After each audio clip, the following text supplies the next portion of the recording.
Working on a Simplex steam locomotive. Part 7. I used the steel flange that I made for the top of the boiler to seal it for the hydraulic test as a template for a new inner steam dome, which I machined from a gunmetal casting.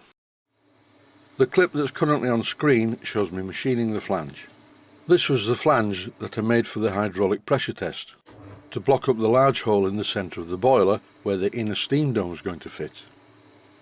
You've just been watching me reducing the diameter of the centre part of the flange until it's a good fit inside the old steam dome. And now it's time to machine the new steam dome. This is a casting that I got from Blackgates Engineering. And just in case anyone is not sure where I get all my parts from, I get them from www.blackgates.co.uk, all one word. I've even put the web address on the screen, so now you know. Blackgates Engineering do not have an e-commerce type of website. What you have to do is email them and put in an order. Their parts turnaround and delivery is surprisingly quick. The first step though is to download the free catalogue and have a look what they actually sell. Back to the job, I faced across the end of the casting and now I'm reducing the external diameter slightly. As the casting is pressed hard against the back of the chuck, I can't get all the way down it. But that's okay for now, please keep watching the video. Now change the cutting tool to this chamfering tool just to take the corner off. And this is followed by once again changing the lathe tool and taking a very fine cut down the outside. I was very pleased with this casting because the outside diameter of the flange part of it is quite central with the main casting. I've reversed the part in the chuck and it's time to machine the flange. First of all, as always, I'm facing across the front. I took sufficient cuts across the front until I had a fully clean surface. I continued turning this part until every bit of the unevenness of the casting has been removed.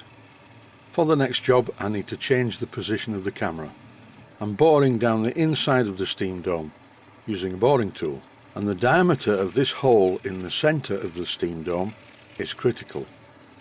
It needs to be a perfect match with the diameter of the centre of the steam dome flange that I machined earlier in this episode.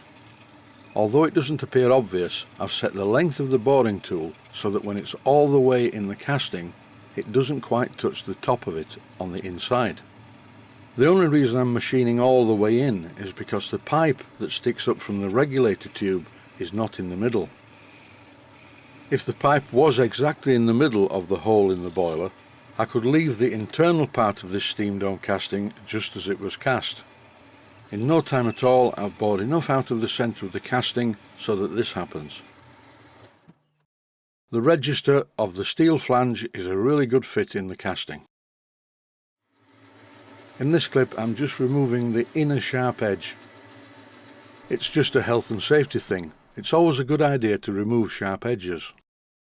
That way there's less chance of cutting your fingers. For the rest of the turning operation I'm using a parting tool.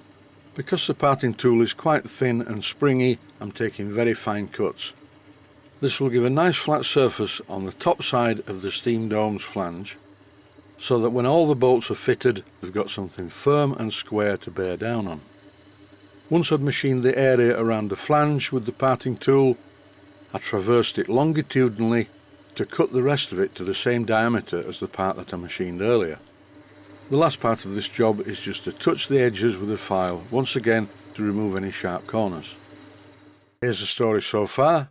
One machined inner steam dome sat in place on the flange.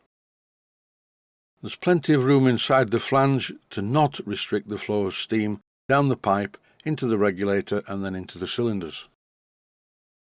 Now it's time to drill all the holes. I'm using a couple of engineering clamps for this to tightly clamp the steel template to the inner steam dome's flange.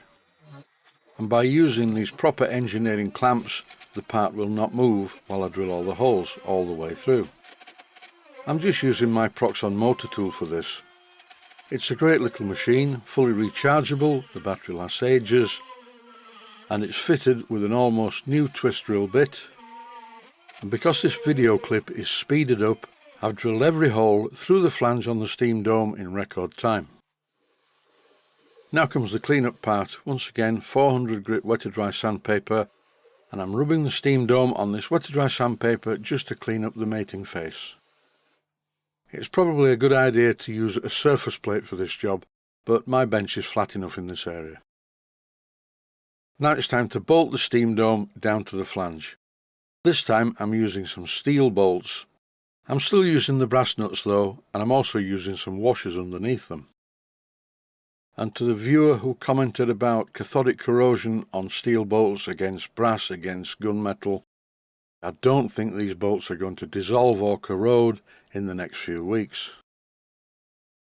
I do like this method of fixing though, because the bolts do not rely on being screwed really tightly down into the flange, which may make it a problem if ever you want to remove the steam dome. And if you've been following the series, you will notice that this same system using brass bolts was 100% pressure tight against 200 pounds per square inch of water pressure. Once I'd trimmed around the outside of the gasket with a sharp Stanley knife and then cleaned around it with some Scotch-Brite, it looks like this. When I fit the outer steam dome, which is just a cover, as you can see it looks okay, but it's a bit flat on the top. I think I'll remachine this, but not right now. That's it for this episode. I'd just like to say, as usual, stay safe, stay well. Thanks for watching, and I hope you found it useful. Please take the time to visit my main Steam Models website and click on the section of the website that says Video Playlists. And by doing that, you can find other videos that you may like to watch. And by using the playlists, you can actually watch the videos back to back.